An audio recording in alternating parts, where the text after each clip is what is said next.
time, though. I would like to personally welcome you to Man Hour After Dark. Say that then. While I bring you the host, Mike, Buck, and Cone. You know who coming to the stage. Sports talk than what you about to hear right here. I second that. Go. You know that it's us when we talking about sports. Giving you facts on the field to the core. Tune in, we need the support. 1 hour too short, still listen some more. On all your stations, not dropping no music. Stripes like Adidas, but Nike just do it. Down 4 in the 4th, we go for the win. Michael 2 seconds, we taking it in. Buck, Mike, and Combs, you know what's going on. Man, now we're After Dark, no LA, we the big spark. No 4th and inches won't cut you short. Got the best talking, it's all sports. Buzzing more than buzzer beaters. We coming live all through your speakers, go.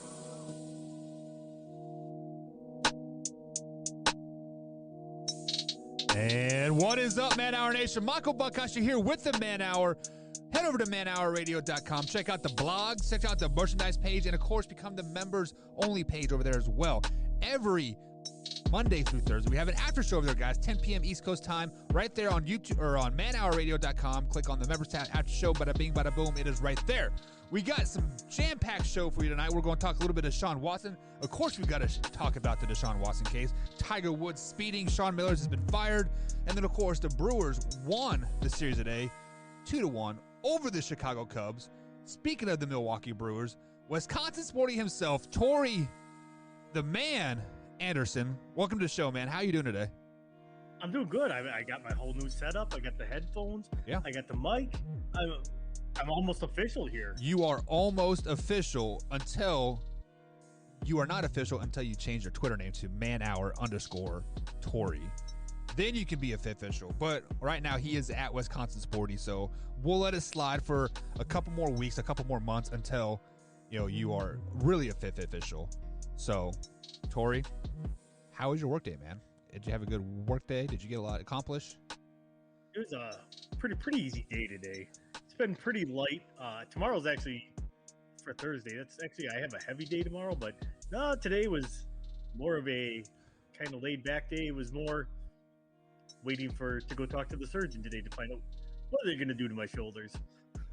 What are they going to do to your shoulders? Are they just going to keep inject you with some numbing pain to make it feel better, or are they actually going to fix it? What is going on? They're going to pump me up with steroids. Going to pump you up. You up. So yeah, that's the current plan, and get a couple of X-rays and an MRI on my neck. Make sure I didn't break nothing in there. Which wouldn't shock me if I did something. Yeah, so fun fact. So my uncle, when I was about 16 or 17 years old, he had a neck operation. Apparently he broke his neck 5 years prior and he didn't even know it. And then just one day he randomly woke up and he couldn't move. He had to roll out of bed and holler for help. And this is back before cell phones was. So he's like, help me. And so he was laid up for 18 months because apparently his vertebrae in his neck fused together and one of them cracked. It was some weird complicated thing, but to know that you broke your neck and then not know it for 5 years after the fact, that to me is kind of crazy. So yeah, hopefully your neck isn't broken. Nah, I at one point I compressed 3 vertebrae in my neck. Because back when I played football, we led with the helmet. Right. And I'm pretty sure that's when I did it. Well, now we don't do that. Now we are shoulder tackling. So you keep the head out of the play. So you actually keep your, when you would tackle, your coach would always say, keep your head in front of, in front of the play. They can't break your neck or run you over it. Like your head is in front of them, right? Now you want your head on the opposite side. You want your head behind them, so when you tackle them, you just shove them down, and your head stays out of the way. How crazy is that? Yeah, I mean, the game has changed so much. How times have changed. So much. But guys, so let's go ahead and get into some sports talk here. Michelle says, "Welcome. What's up, Man Hour Nation? Well, what is going, Michelle? I'm glad you are on the show tonight. Thank you for tuning in." Fun fact is Brandon Combs is at the Cubs game, stuck in traffic right now with his stepdaughter. And that is Michelle's little girl. So she got to experience her first Cubs game today. Hopefully she had a great time because, truth be told, Torrey, they did not win. The Brewers won. And I know you are a Brewers fan. So how do you feel about that Cubs-Brewers game? First off, they went to a Brewers game. They didn't go to a Cubs game. Okay. They went to a Brewers game. I feel pretty good about it. Brandon and I kind of obviously jaw at each other back and forth pretty much constantly about it. It was early season baseball. They Woodruff looked phenomenal. Freddie Peralta was just dealing yesterday as well. So far, the Brewers pitching staff overall has done a really good job, according to Brandon, who said they were terrible. But I digress. So they poke the bear. It's early season. It's great for the standings, but it's still early season baseball. I think it's going to be like that all season. It's going to be just neck and neck like that. I look forward to it. I absolutely love it. Like I said, with them winning the last two, now the overall series all time is 193 to 186 Cubs right now. So the series is literally almost a 50-50 split all the time. So it's always fun to watch them battle. Yeah, like I told you guys, like in our chat, like in our little chat group, like last night, like I think the Cubs Brewers is the most underrated rivalry in all of baseball. To be honest, like I don't think it even cracks the top 10 on many people's list here. But I do see that you have a Brewers hat on, and correct me if I'm wrong. You were in the chat on Monday night on the Man Hour, and you said the Cubs were going to win the series 2-1. Did you not? I did. I did. And then not a lot of faith in the bats. You picked the Cubs to win. Wyatt picked the Cubs to win. Combs picked the Cubs to win. But I picked the Brewers to win 2-1, and the Brewers won that series 2-1. I also said that the winner of this first series was going to win the division. I'm still standing by that. Like, I think the Brewers have a great team. They seem to be gelling really, really well. Like Alonzo Cain is, he had 2 home runs this afternoon, doing great things with the bat. And I still think the pitching depth on the Brewers is probably the deepest in the division. So you are a Brewers fan. The Cubs fan isn't here to defend himself. So I want you to talk as highly as you can about your Brewers and tell me why you think they're going to win the division. It's not often I get to take free shots, but I'm going to take full advantage of this one. Do it. So their pitching staff, you saw it last year if you watched the Brewers at all. I believe they were in the top 10, both in starters and in their bullpen. They've done nothing but add on to that. The weakest starting pitcher they got right now is Brett Anderson. You saw that in game 1 of the Brewers-Cubs series. He got hit for 4 runs, and those were in the first 2 innings. Right. After that, he settled down. He was completely fine. That's the only kind of spot in that rotation I'm semi-worried about. But if I got 4 quality starters and one, I'm like, guess what? We're sitting pretty good. We hands down have probably the best back end in the majors between, Devin Williams and Josh Hader.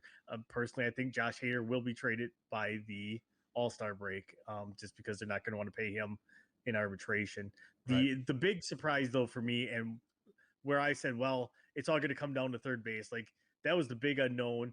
They picked up Travis Shaw again. They signed him to a minor league deal, not knowing what they were going to get because his last 2 years in Milwaukee, he hit like 197. Right. But prior to that, though, he was hitting like 260, 270 with 35 bombs a year, and all of a sudden he just fell off. I think he's more back to that 2017 form again. I don't think he's going to hit for quite the average. He's probably going to be about 240 to 250 maybe, but he's probably going to hit probably 30 bombs again this year, especially if we play half your games at Miller Park, which is a huge hitter's park. Right. You can go almost any field and put one out. I mean, Eric Sogard hit like 2 of his 3 career home runs there or whatever it is. So yeah, the Brewers are going to probably be in the thick of it all the way down to the end. The only problem is if they got injuries, if they're looking to trade at the deadline, there's not much in the cupboards to trade outside of Hader. And everybody knows that they want a king's ransom for Hader. Right. So it's all going to depend on injuries and everything else. So my Brewers, though, should be able to take down the Cubs. They showed that. It's going to be a duel all year. Right now, you got the Reds. The Reds of all teams are in first place in the division right now. And then you got the Cardinals sitting at 4-2, which they're the great unknown. That is the wild card in the division. However, I do see the Brewers having enough depth.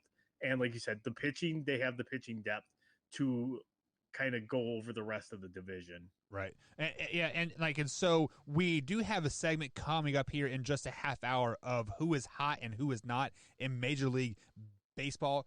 And spoiler alert, the Cincinnati Reds is a hot team right now, and the Brewers play them next. They play a 3-game series at Cincinnati, a Friday, Saturday, Sunday series, and then they have the Monday off, and then they're at home with the 2-game series versus my Kansas City Royals. Do you see them going 5-0 in the next week? It's baseball, and that's tough to do for anybody. 5-0, probably not. That's a rough one to do. Just because it's early there again. Right now, it's early season, and the Brewers bats are doing just enough to win currently, and they're doing it with mostly power.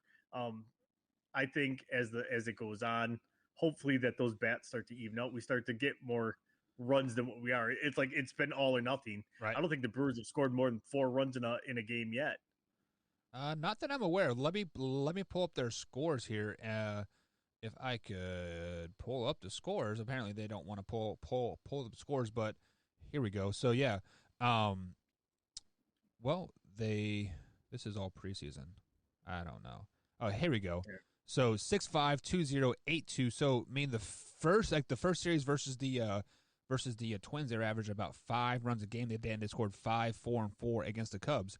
So I mean, they're definitely putting the ball in play and scoring some runs. Kane is doing his thing. I mean, he hit a 3-run home run to end the game on Wednesday night, and then he had two home runs in like in that game. So if the Brewers can just keep putting the ball in play, I mean, I feel like Major League Baseball is almost a race to 3 points. If you can score 3 runs, 9 times out of 10, you're going to win that game, right? It depends on your pitching, and in this era of the home run ball, I would say 4 to 5 runs normally would be what you need to throw up there.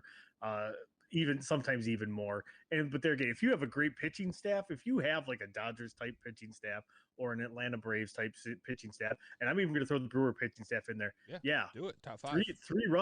3 runs may do it just because your starters are that good and your bullpen is that good. They can back it up and they can hold it down for you. But there's not a lot of teams that can do that. So, for example, like say, St. Louis, are they going to be able to do that? Probably not. Their pitching staff's not that great. Right. St. Louis is horrible. Let's just be flat and honest. But guys, we are going to get ready to take our first break. On the other side of the break, we are going to talk a little to Deshaun Watson, like Tori posted today on the Facebook page. Where there's smoke, there is fire. Beats by Dre and Nike have both suspended their contracts with Watson, so we're going to talk a little bit about that. The Tiger Woods black box from his car has been released after the police said they weren't going to release that. So we're going to talk a little bit about that. And of course, Sean Miller, the Arizona Wildcats basketball coach, has been fired after 12 seasons out there. But before we get into break here, let's go ahead and welcome one of the biggest fans of the show, Nana. She says, hey, Michelle, and hello, Man Hour Nation. We have a community building over there on the old youtube.com/Man Hour page. And I see Tori is asking for some French toast. And Nana also says, bless you, Buck. I see you're still fighting the allergies still. Yeah, that little rainstorm that came through town like a half hour ago stirred up all the dust. It didn't knock it down. It just made it that much worse. And I took a Benadryl, so if I start fat fingering stuff, you guys, and start start to drool, it is not the rat poison that Cindy's been feeding me. It's just the Benadryl. So it is. I'm still going to be just fine. But guys, we do have more coming up on the Man Hour. Stay tuned. Right after this, we'll be right back.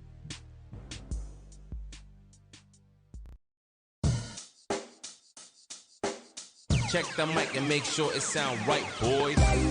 And welcome back to the Man Hour, guys. Michael Buckeyes along with Tori Anderson tonight at Wisconsin Sporty. He is from Wisconsin.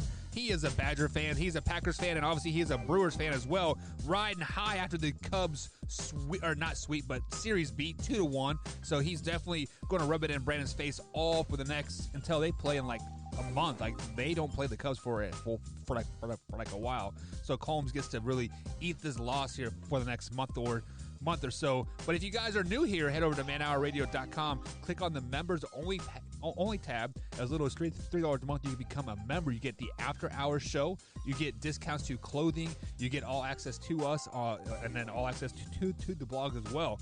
So, Tori, you know what $3 can buy you? It can buy you a McChicken. It can buy you a half of a Subway sandwich. It can buy you a Monster Energy drink. It can buy you a pack of gum, a gallon of gas. So if you guys can just spare one of that, you can get all the access to us on the after show. So, I mean, after shows are pretty lit. Let's just be honest. I mean, I love you guys so much. I spend $5 a month. Yeah. Yeah, and you... That's right in my budget now. $5, $2. Yeah, $5, $2. Howdy, Drew. How are you today? Yeah, Drew, what is going on? We see you over there in the like on the Facebook group. So, guys, we do stream to this on Facebook.com/Man-Hour Sports Talk, as well as YouTube.com/Man-Hour. And, of course, we are on Big X Sports Radio Monday through Friday, 3 p.m. to 5 p.m. But Thursday edition will be on there noon to 2 p.m. East Coast time, so Kentucky is still in basketball season as they're playing the Sweet 16 this weekend. So there's 16 teams left in the state of Kentucky playing basketball. So that's pretty exciting for those Kentucky kids that they actually get to finish a season, because football season. Kentucky, is there anything besides basketball? Yeah. So fun fact here. You live up in the Chicago area, right? There is a player up there by the name of Rondell Moore that goes to Purdue, if I'm not mistaken. He is projected to go number 12th in the draft, maybe.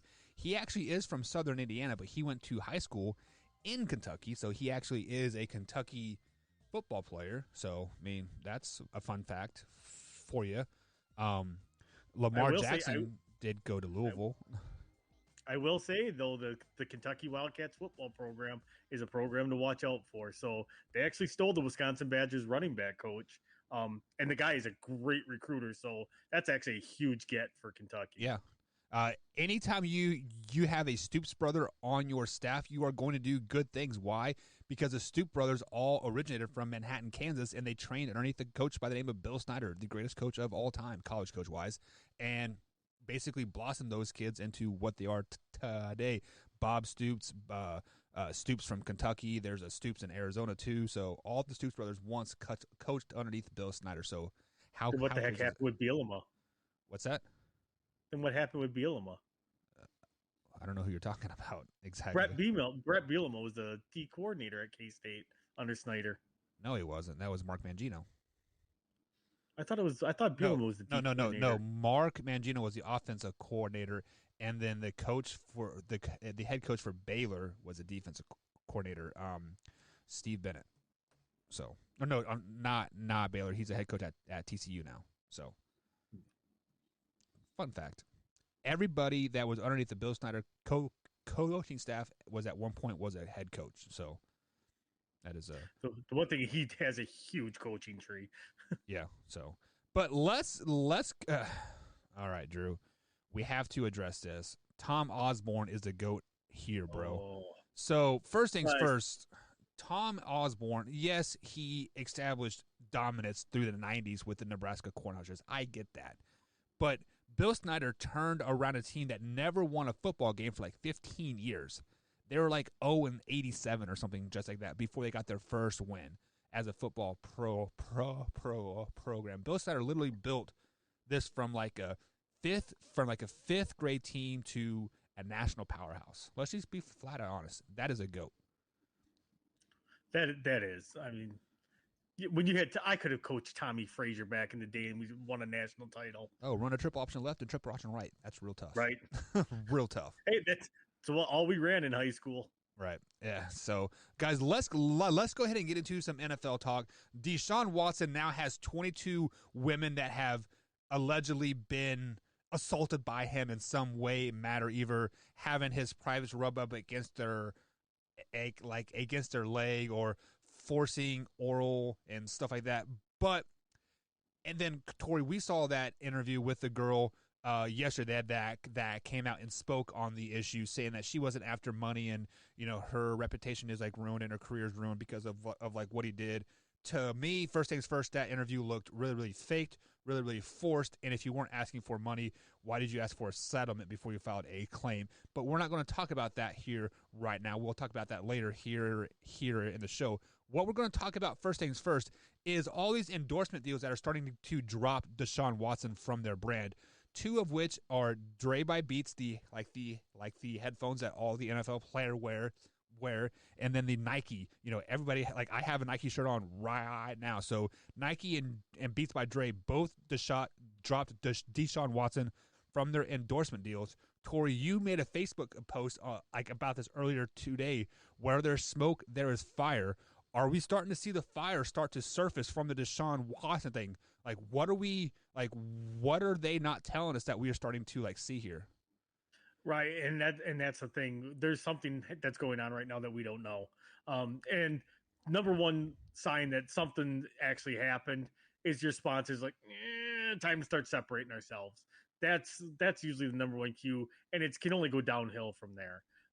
Just because that's their primary source of income outside of obviously being an NFL player. Right. You start doing that, you start getting dropped by them. You're not looking very good in the public eye at that point. They're separating themselves for a reason. We don't know anything else beyond that. All we're like, you and I, as the average Joe, are going to do nothing but speculate. However, they have inside knowledge. They probably had private investigators investigating like what's going on, what's happening. There's something on there again. Where there's smoke, there's fire. It has to be and there's a whole lot of smoke coming out of his camp right now. We're just starting to see the flames start to pop out here and there. Yeah, we are starting to see somebody blow and fan the flames or the smoke to really get that flame exposed. Just because, for one thing that really threw a red flag at me was his lawyer came out and said that Deshaun Watson is deleting Instagram messages and text messages from his phone, and that was kind of raising concern for him a tad bit. First thing that comes to mind on that is I am paying a lawyer to defend me. Why are you out in the public speaking bad on my name? About what I'm doing behind closed doors. If I want to delete Instagram messages to cover my own ass, you are supposed to defend me on that. I'm paying you a lot of money to defend me and to take care of my finances, and maybe because usually a lawyer is more than just a court lawyer for a lot of these NFL players. They are their agents, they're their contract negotiators. They're their, hey, I need you to give $100,000 to my mom and grandma and sister and cousin, right? So that lawyer is really shooting himself in the foot, right, Tori? I absolutely. What is the old saying? Never bite the hand that feeds you. Oh yeah, and that's essentially what he's done. How dumb can you be? The thing is a lot of this stuff can still be summoned. If it's a text message on his phone, guess what? They can still summon it and get the records of it. As they say, nothing's ever actually gone forever. Right. Same thing. They could subpoena Instagram and say, hey, we want to see the messages from XYZ. No, delete all you want. It's actually doing no good. And there again, like you said, he's out there harming his client, saying, well, he's deleting all these messages, da-da-da-da-da. Well, the only thing that, if that's true, that just tells me you've got witness tampering going on or witness intimidation going on. Right. That you feel that you need to delete these things instead of look, the truth will come out. So with that being said, when the whole Aaron Hernandez thing went down, me and my uncles actually had a great conversation about this. Just because, at the time, I was still kind of playing ball and still had aspirations of getting to that next to make it to a pro team. Either whether it be on a a training camp or a practice squad. And my uncle said, "Hey, I'm going to paraphrase what he said because it probably shouldn't be said in public. But he said, if you are making this kind of money, you pay people to do stuff for you." So Deshaun Watson should have paid somebody to text these women to set something up, so nothing is never tracked directly back to him. Aaron Hernandez should have paid somebody to take the fall for him if he was going to do what he was going to do, right? I mean, yes, I know how that sounds, like I'm thinking big scheme and just paying somebody to take the fall. Yeah, like if you are going to live that lifestyle, you make enough money, you can change somebody's life by simply taking the fall for you, right? So if all this stuff really happened and Deshaun Watson is deleting all these Instagram messages and text messages and all that stuff, you are absolutely right, Tori. Nothing is never gone from the internet or from like anything. You can destroy your phone. I actually pulled information off of somebody's cell phone from 6 years ago that they destroyed their phone just last week because they knew we were digging into that phone. I pulled information from 6 years ago from a cell phone that he had for like 3 years, right? So basically, like once that information is out there like on the cloud, it is never gone. So you are absolutely 100% correct on that. Now the next thing that comes to mind here is the biggest red flag of all is that Nike suspended their contract with Deshaun Watson. Why is that a big red flag for me? Because look what Nike has done in the last 3 or 4 years. They have stood behind the black athlete more than any other athlete, right? They made a Colin Kaepernick campaign, like a shoe and a clothing brand. They've stood behind many people that they probably shouldn't be standing behind. So for them to step away from Deshaun Watson being a black athlete, a big figure in the NFL, that raises a huge concern for me. What are your thoughts on that? Yeah, and that's where we start to see the flames. Yeah. When Nike has said, yeah, we're going to suspend it. That's the first step to, well, we're going to make this as peaceful as possible because we're going to end up separating and terminating this contract. That's clear as day to me. But there again, like I said, the Flames, that's the first trickle right there because they are very supportive. They're all about equality. They're all about being inclusive, everything like that. For them to step away from one of their brand athletes is a huge deal. And I don't think it can be understated by any means. The Beats by Dre thing. Yeah. Okay. I can see that. Yeah, they're a huge brand, but are they Nike? No, they are not. I would say, I would almost say they're almost bigger than Nike, almost, because look at like the Beats by Dre sponsors all of the NFL. Every NFL athlete is wearing those on the sidelines. The coaches have like the headsets. They're in every studio. You got some headphones on that like look like Beats. I don't know if they're Beats or not. I got some Beats on right here. I mean, Beats are everywhere. Yeah, no, these are actually Sony. Okay, just as good though, right? Right, yeah, probably $150 cheaper. Yeah, so some of the comments that are rolling in here over on the Facebook page, Drew says, I am waiting for the Houston PD investigation. Yeah, so like I have been behind Watson this whole time, saying, this seems very, very weird. This seems weird, like how everything is starting to come out, and there hasn't even been like any evidence yet of any of this happening. So I'm kind of curious to see what the Houston PD pulls up. Like, are you interested in this at all, Tori? I am, because there's been 22 claims against him. Yeah. And they've just now filed one criminal charge. Right.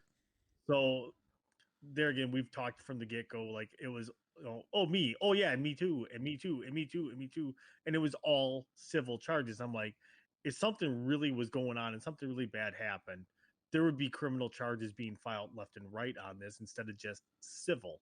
Right. So, but I liken that to like the OJ trial. So OJ was found innocent in that trial, but in the civil trial, he was found guilty. So I'm thinking maybe they're like, we don't have enough to get him on a criminal, but we can probably get something out of him civil. Yeah. So watching the Netflix documentary Making of a Murderer, basically you want to charge him with stuff that that can stick. Just because, like, if you go for for a higher crime with like several ones that are under that, and that higher crime doesn't stick, none of those crimes stick, right? So if you shoot for like the bar low and then one of those stick, every criminal case under that will stick as well. So that might be why they're aiming so low in just a civil suit and not a criminal suit. But I could be wrong. Like I'm not a attorney. I just play one every Friday night when we're watching CSI. But that's here or there. Drew also says, who in the heck has 22 massage therapists? Somebody that is allegedly that is abusing them, right? So once you abuse them and you use them, you throw them out to the woodshed and you get the next one, right? I mean, that's my thought process on that. If there's really this many women, right? That just maybe one for every day of the week. That's a lot of days in a week, huh? So let's go ahead and move on, Tori. The Tiger Woods black box has been released. If you guys were listening to the Man Hour last week, I believe it was, the PD basically said that they will not be releasing the information due to respect to Tiger Woods and the family and like all this stuff. But bada bing, bada boom, a week later it is out. So the black box basically indicated that Tiger Woods was driving stupid fast. He was doing 87 mile an hour downhill on a speed limit road that was posted at 45 miles an hour. This is one of the most deadliest roads in California as well. Off the side of these roads, there are nets to catch cars from driving off the road because cars go so fast and whatnot.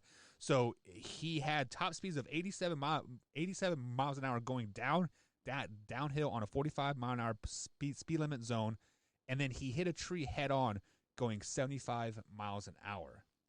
So me and Combs went back and forth on this. Combs said, we shouldn't worry about the accident, just let it ride off into the sunset. And like a guy was like, no, he's a high profile athlete. We have the right and we need to see the black box just because he has had a history of drug abuse and alcoholism and like all this stuff. So when you first see this black box information on the surface, Tori, what do you think? Was I driving that car? No. Because I'm a speed demon, as I told you guys in the chat. Like, I'll be the first one to admit I got pulled over doing 93. So, however, it was not in what was it, 45 there? Yeah, it was a 45 mile an hour posted speed limit sign going downhill. Yeah, no, I only do 5 over then. I have some morals, but with it, I'm torn.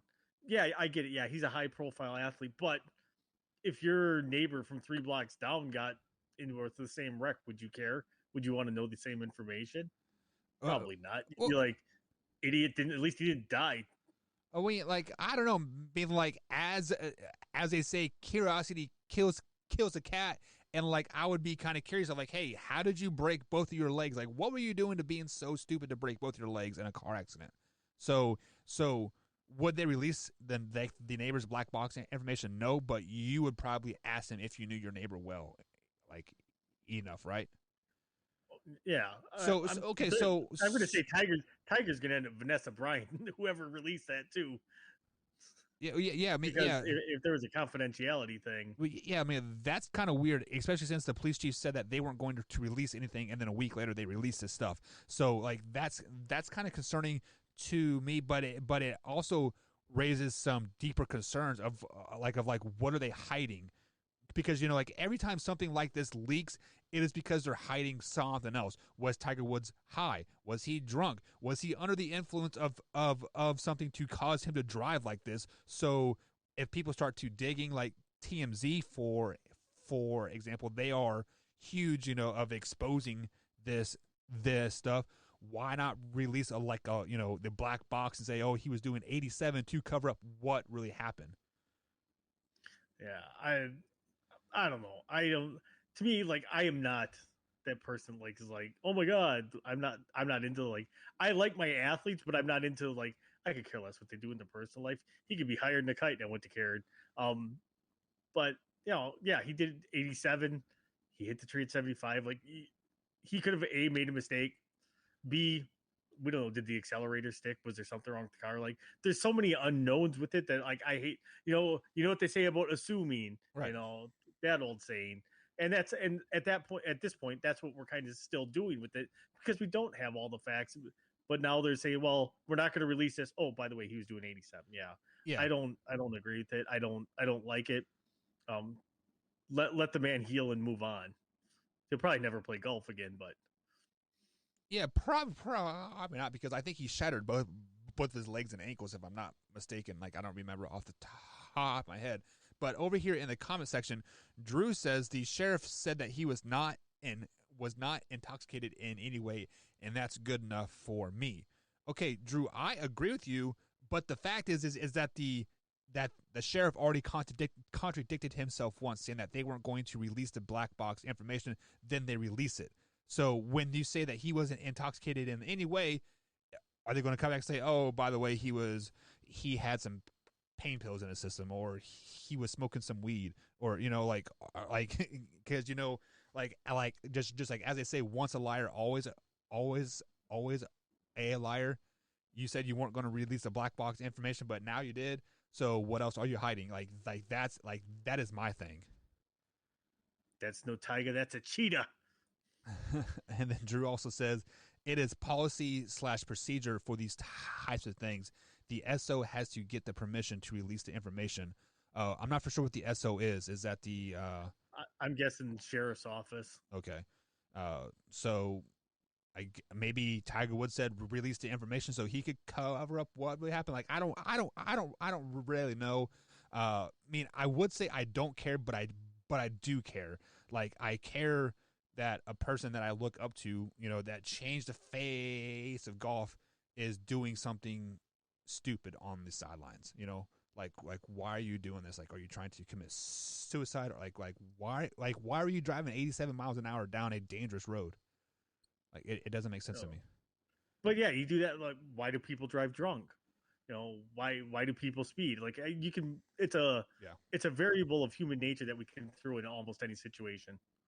Yeah, you are 100% correct. But let's go on and move on from that situation. Some of the breaking news that happened here within the last, Wednesday afternoon here, I should say.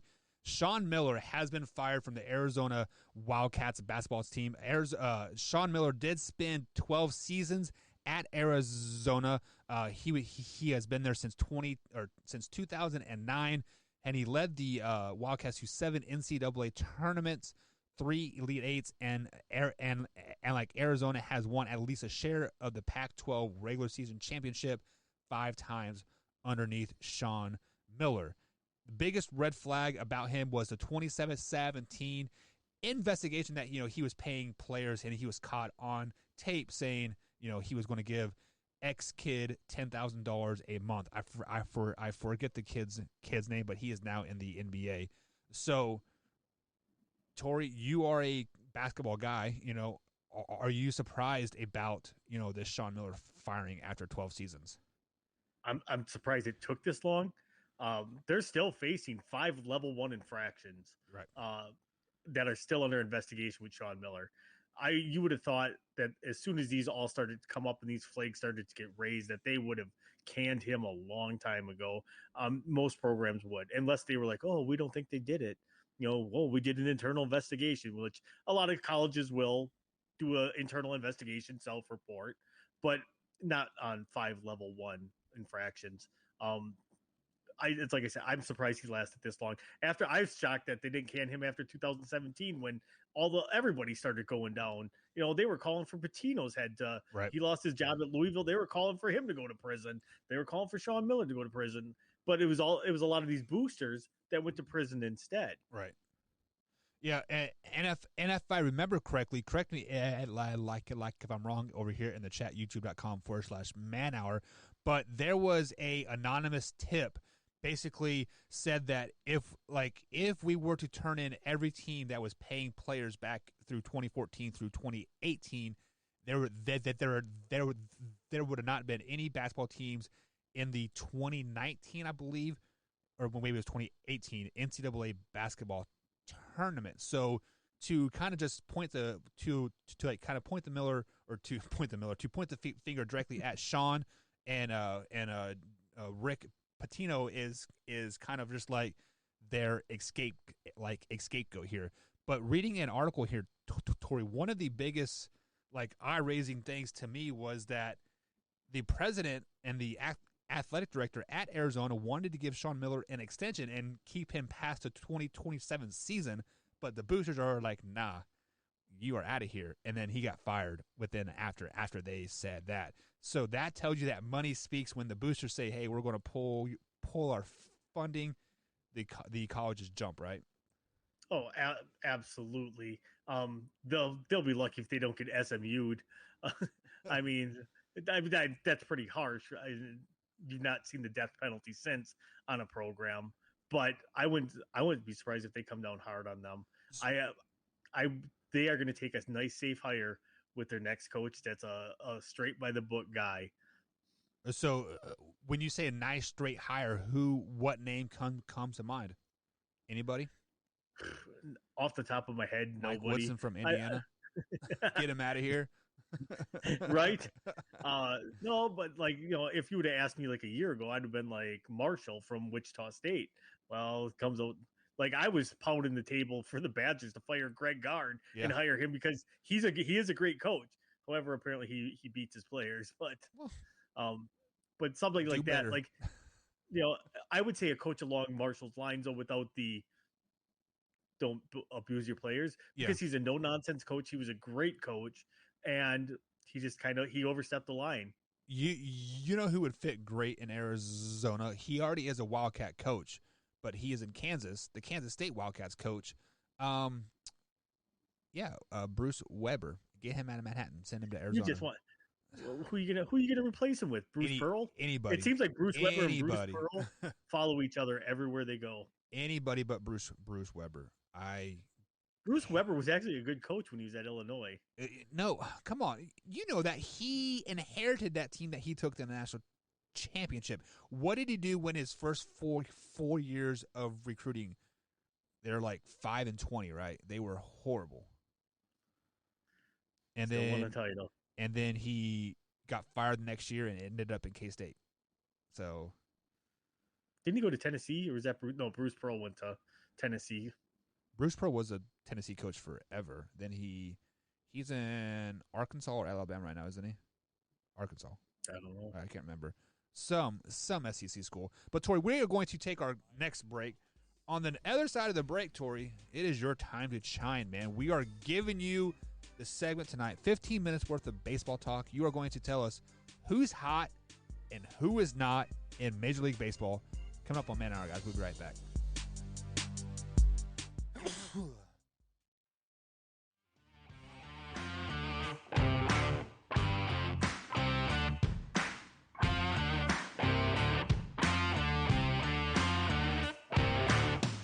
Welcome back to Man Hour Nation here. Michael Buckeyes along with Tori Anderson at @manhour_Buck is where you can find me on Twitter. You can also find Tori at Wisconsin Sporty on the old Twitter machines. Tonight's episode is brought to you by Thrive Fantasy. Head over to thrivefantasy.com. Use promo code MANHOUR and they will match up to $50 on your first deposit. That is thrivefantasy.com, promo code MANHOUR. You can also download that on Android and iOS devices.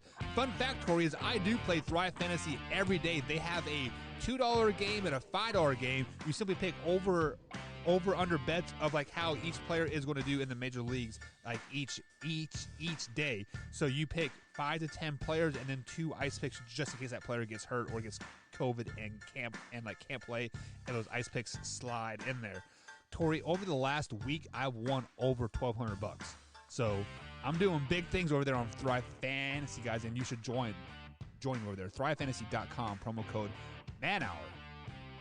Ooh, have you joined yet? Not yet. You should. As much as I like to gamble, I'm a terrible gambler.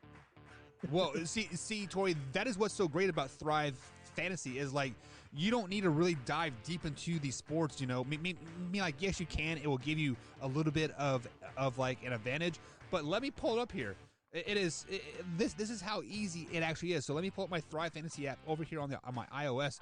device. And they do have the Masters that starts here Thursday afternoon, so you can get on the Masters too. But this is a $2 Major League Baseball Thursday edition here. So the first one, over under Nelson Cruz, 0.5 hits in the day. Over under. Like, is Nelson Cruz going to get a hit tomorrow versus the Seattle Mariners? You guess or no?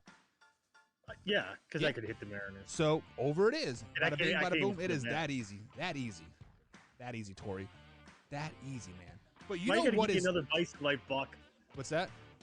Well, you got to give me another vice in life. Yeah, I mean, if you want great advice, just come to me. Don't come to Combs. Don't go to Wyatt, and don't ask yourself that because you're going to give yourself wrong advice because you did pick the Cubs to beat the Brewers in this series, and I picked the Brewers to win, and we saw what happened, right? Yeah. Go ahead. I can't argue. I can't argue logic. So with that being said, Major League Baseball season is 7 days old now. April 1st was opening day. It is now April 8th, Thursday edition here on Big X Sports Radio. So, Tori, I want you to give me 3 teams that are hot right now in Major League Baseball, and you are going to ride them till the wheels fall off. Yeah, and the first one, I want to punch myself in the throat when I say this. I know Hoffy would want to punch me. I know Brandon would want to punch me. But the Houston Astros, they're off to a 5-1 start. It's not like they've played nobody. Their first 6 games have been against the Oakland A's and the Los Angeles Angels. Pretty much the 2 primary contenders that they got in the division that a lot of people like Brandon, I believe, picked them, the Angels to win the World Series. Yeah. Popular pick is for Oakland to go to the playoffs. Houston just keeps winning. As much as it pains me, as much as I don't want to say it, but they do. They've got a great mix on that team of veteran and young talent. They're like the Yankees of the 90s right now. They lose somebody, they just replace them with somebody else from the farm system, or they go out and they sign somebody that wasn't expected to perform, and they perform far and beyond above expectations. Go ahead. Yes. So with that being said, the Astros have already played the A's 4 times this year, scoring 9 runs each of the first 3 of the four games. The one game they didn't score 9, they scored 8, and then again they scored 6 and 4 versus the Angels respectively. Now moving forward here, Tori, they have another 3-game series with the Oakland A's, this time at home, and then they have a 3-game series with the Detroit Tigers at home as well. So these next 6 games, you said they're hot. Are they going to continue the 5-1 streak, and they're going to go 10-2 like this next week? I wouldn't put it past them. I would actually say, yeah. I would say that they could absolutely do it. Their bats are scorching already. Their bats are in midseason form where a lot of teams are still trying to find that groove. A lot of teams still playing small ball. It's still cold. You got your like Chicago, you got Detroit, right. Cleveland's stuff like that, where those stadiums, not a lot of balls are going to be going out. You're going to have to play get them on, get them over, get them in ball, and not a lot of runs are going to be scored. Their bats are killing it already. Their pitching staff, everybody was like, oh, Greinke's going to fall off a cliff. Greinke's looked great so far. Yeah, he has. Very, very good. So who is your second team that is hot first week of baseball? So the Philadelphia Phillies, and you're going to see a common theme if you look at the Philadelphia Phillies record. They've played the Braves, and they played the Mets. Again, 2 teams considered. One, I have the Braves going to the NLCS. I have them seriously considered as even a potential World Series. I think they're maybe a year away yet. But the 2 other teams that are considered not terrible, they are going to be playoff teams probably. Chances are we'll see how that division shakes out. But again, the Philadelphia lost Arrieta. Their pitching staff. You got Wheeler. Their lineup outside of Bryce Harper doesn't really super scare me. You got Bryce Harper and you got Didi outside of that, and Real Malto. But it's not like an up and down lineup like, oh my God. But they're putting up runs as well. They are putting up a ton of runs. So, if their pitching staff holds up, yeah, they're another team that's going to be right there all the way to the end. And I think a lot of people may have counted them out a little bit in this race. But I think that if they keep playing like this, yeah, they're going to be there. And like with that being said, they are in a repeat mode here. They played the Braves to open up the season, and then the Mets, just like we said. But here Friday, they play the Braves in a 3-game set at Atlanta, and then travel to New York to play a 4-game set versus the Mets. Do you see them continue to roll still, or do they kind of start to crash back down to reality? I don't see them continuing their role. I see them starting to crash back down. Atlanta's too good of a team to be. What are they, 2-4 right now? They're a lot better than a 2-4 team. I don't see Philadelphia continuing to roll on them. I believe the next series is in Atlanta. I believe. Yep. So Friday. Yep. Again, warmer weather. The bats could be a little bit. The ball's going to jump a little bit further. Stuff like that. I don't foresee them continuing on that role. I see them coming back down to earth, and probably after next week, they could be 500 at the end of next week. Yeah, and on yesterday's show here, Combs has Atlanta circled as a team that is falling very, very fast, and that they could easily have started the season 0-10, 0-11. Luckily, they did pull out one win there, but this is a Braves team that is hungry to get back on track. They are hungry to get in that win column. They are hungry to get to win a series. So the Braves are I know this is only the second week of the Major League Baseball season, but they are almost kind of in like a panic mode, like almost. So the Braves are going to be very, very hungry. So hopefully they can kind of turn things. I think you see that over the weekend when they play. I really do. You're gonna see a different Atlanta squad starting to come around, and what's gonna be kind of no nonsense. Right. I mean, hopefully, because I do like the Braves. I like their top 4 hitters. I think their pitching staff is pretty good as well. Fried is just amazing. Even so, fun fact: Fried has not lost a game since like last September until today. So how crazy is that? Right. So who is your third team that is hot? So this one is the shocker of all of them. It's the Cincinnati Reds. Yeah, they're 5-1. Granted, and there again, they will probably come back down to earth this week. Their first 3 games were against the Pirates, but the next 3 games were against the Cardinals. They took 2 out of 3 from the Cardinals. Yeah. So if you look at some of the national pundits, they have the Cardinals all winning the division in the NL Central and anointing them the crown. No, Cincinnati took 2 out of 3 from them, which Luis Castillo made him look silly today. Yeah. So, I mean, after his negative 21 fantasy baseball performance for me on opening day, yeah, he turned around and dropped 26 on me for me today. So, there you go. but yeah, they're a surprise team, and there again, you can't discount divisional games, and that's the thing. All 3 of those, the thing in common with those, all of those are divisional games. In the end of the day, at the end of the season, those, it's like Brandon said the other day, they basically count double at the end of the day. Right. And you can't discredit that. And anytime you can, chances are if you win more games in your division, you're probably going to at least be 500 or better. Yeah, and so fun fact here, guys, you can listen to the Cincinnati Reds play-by-play here on the Big X Sports Radio Network every time that they are on. So 9 times out of 10, the man hour will be bumped up to play the Reds games. So I do know we do have a lot of Reds fans in the area.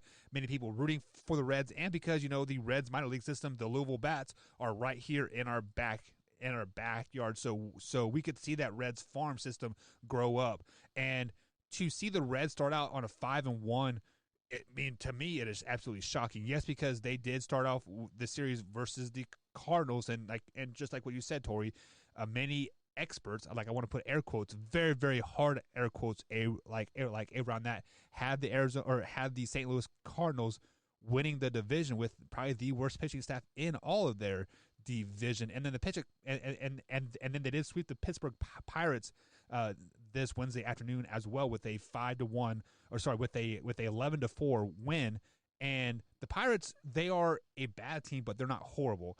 But looking forward, they do travel to Arizona for a 3-game set versus the Diamondbacks, and then they stay on the West Coast to play the Giants early next week.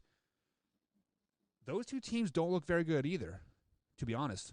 they're kind No. of struggling just like a tad bit. So do you think the Reds come out in a winning fashion after these two series? Any team that has to go out west is usually going to have a tough time. Those West Coast swings are rough, and I don't care if those teams are the worst teams in baseball. Going from there and then having to play like say the next day Right. is going to be rough. It takes you a good 2-3 days because that even though it's only a 2 hour time difference, well for them it's a 3 hour time difference. Yeah. It's rougher on your body than you think.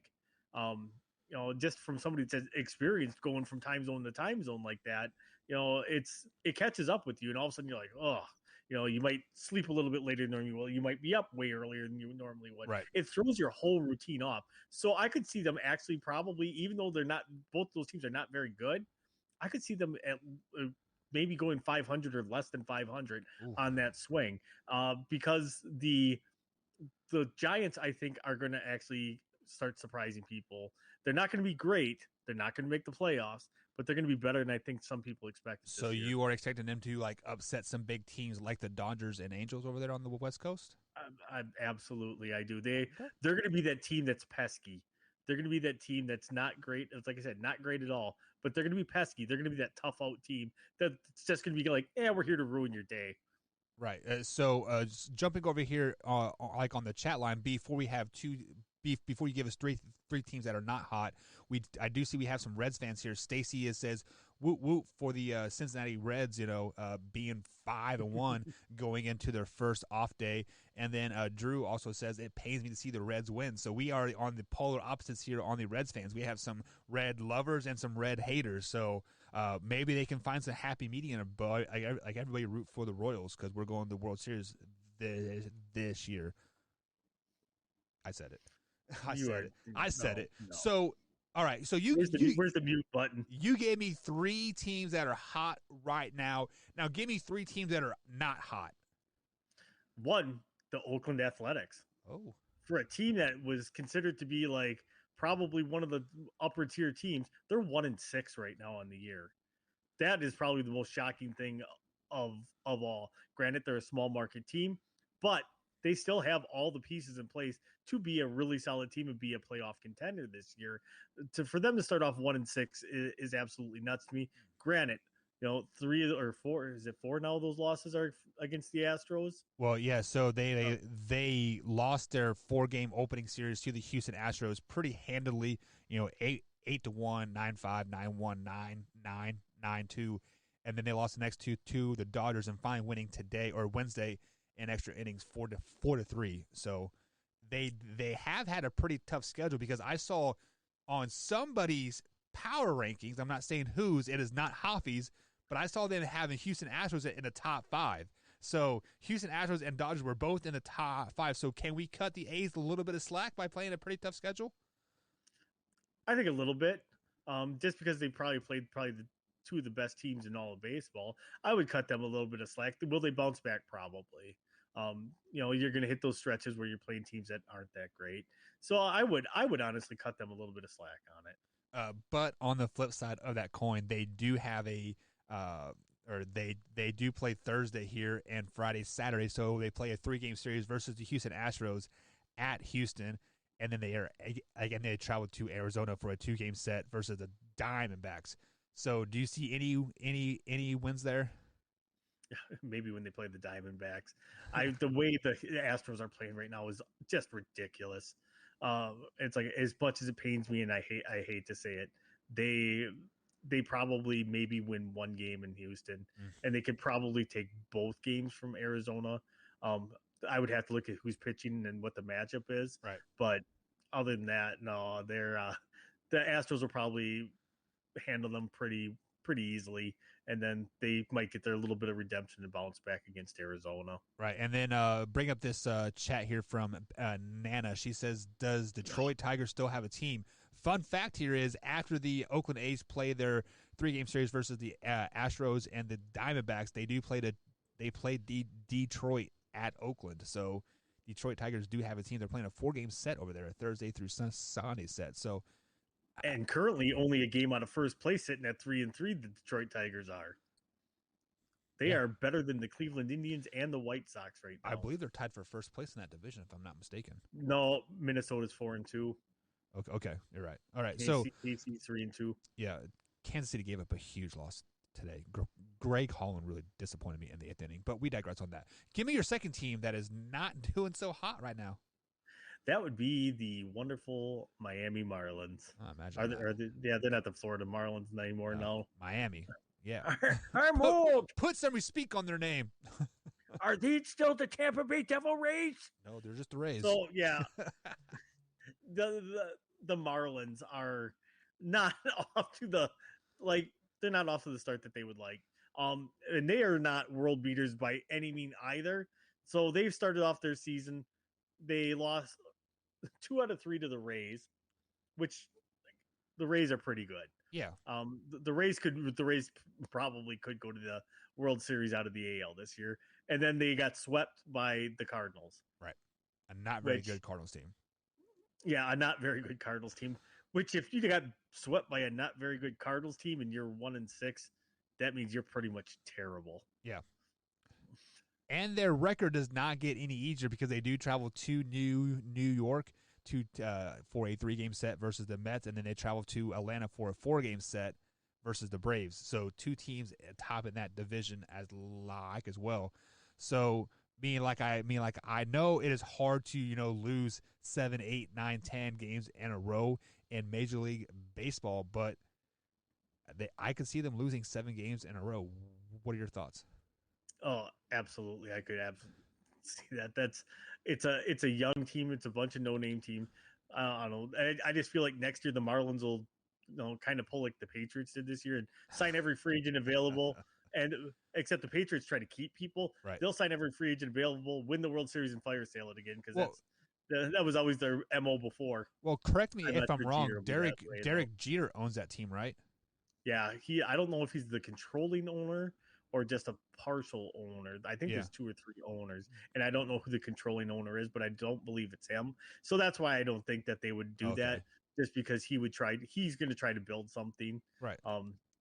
The greatest trade before that ever happened before Jeter became owner was Christian Yelich to Milwaukee. Yeah, that was your day that they cut every big roster down, and they had like a $3 or $4 million payroll or something, something ridiculous. They had like 100 fans in the stands in this quadruple $1 million park. It was just ridiculous. So give me the third team that is not doing so hot.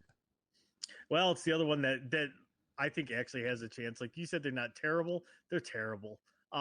They have a chance to break the loss record this year, and that would be the Pittsburgh Pirates. Pittsburgh Pirates basically fire sailed their team. They traded Bell. They traded Jameis and Talion. That was pretty much all the talent that team had. Yep. They're a young team. They've got what's the kid's name? Harvey. I can't think of the kid's name. I don't know who you're third baseman. Talking about. He's a third baseman. I'll tell you. Let me see. Where's his name? Hayes. Yes. Ke'Bryan Hayes. Yeah, Ke'Bryan Hayes. Yeah, Ke'Bryan Hayes. That's what I was thinking of. I couldn't think of it. They've got him. He's going to probably one of the better third basemen in the league once he gets rolling. But that's literally the only thing that team has going for them right now. Thanks, Drew. Yeah, Hayes. I couldn't think of that for my life. Because he got hit. He actually got hit on the wrist the other day, and they were like, "Yeah, we don't know if he's going to be any good right now." Right. But yeah, they've lost. They got swept by the Reds. A good red team. A team that's hot. Right. A team that's going to the World Series per Stacy. They lost 2 out of 3 to the Cubs. I mean, the Cubs couldn't even sweep the Pirates. How good can the Cubs really be? And upcoming, they've got the Cubs again. Yeah. And then the Padres. So it does not get any easier for them. The only good thing is that they get the Cubs at home. Yeah. And the Padres at home. So they got a 6-game stand coming up. Are they going to? Probably not. They're probably not going to do anything. I would say that they lose 5 out of those 6 games. So you think the Pirates are still going to be ice cold after this week stretch, huh? Absolutely. I'll be shocked if they win 50 games this year.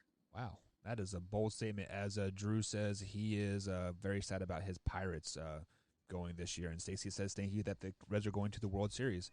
I don't think the Reds are going to go to the World Series, Stacey. I hate to burst I don't your know, bubble. Stacey. I'm all about placing wagers. I could probably place a wager on that one too. Let's place a wager. Do you think the Reds make the playoffs? No, absolutely not. So the Major League Baseball playoffs are back to the normal thing. They aren't basically allowing everybody in. You know, like you have to win the division, and then there's a wild card. So in theory, they have to be second place and probably in their division. I think the Brewers are going to win that division. The Cubs coming in second, and then probably the Cardinals. So they have a lot of room to make up. And Stacey says, let's place a wager. Stacey, if they make the playoffs, I will get a Cincinnati Reds tattoo. Wow, where? On your arm, leg, thigh? Oh no, I get to pick where it's placed. Well, yeah, but like where would you stick it at? Probably on my buttocks. On my buttocks. Buttocks. I was running and something jumped up and bit me. All right, guys. All right, guys. We are going to take a quick little break. On the other side of the break, we are going to dive deeper into some NFL talk. We have Wyatt Williams join us here on hour number 2 on the Man Hour. We are going to talk the Atlanta Falcons. We are going to talk the Chicago Bears when the Chicago Bears aren't here. We have Packers fans on the show. So this should be exciting. So we got that coming up here on the Man Hour, guys. Also, Shop Talk is coming up here at the bottom of the hour as well. If you want to talk about anything at all, let us know. In the comments, we will pin the comment and we will bring it up here the last 15 minutes of the show. So Shop Talk coming up, as long as football talk coming up here on the Man Hour. We'll be right back after this.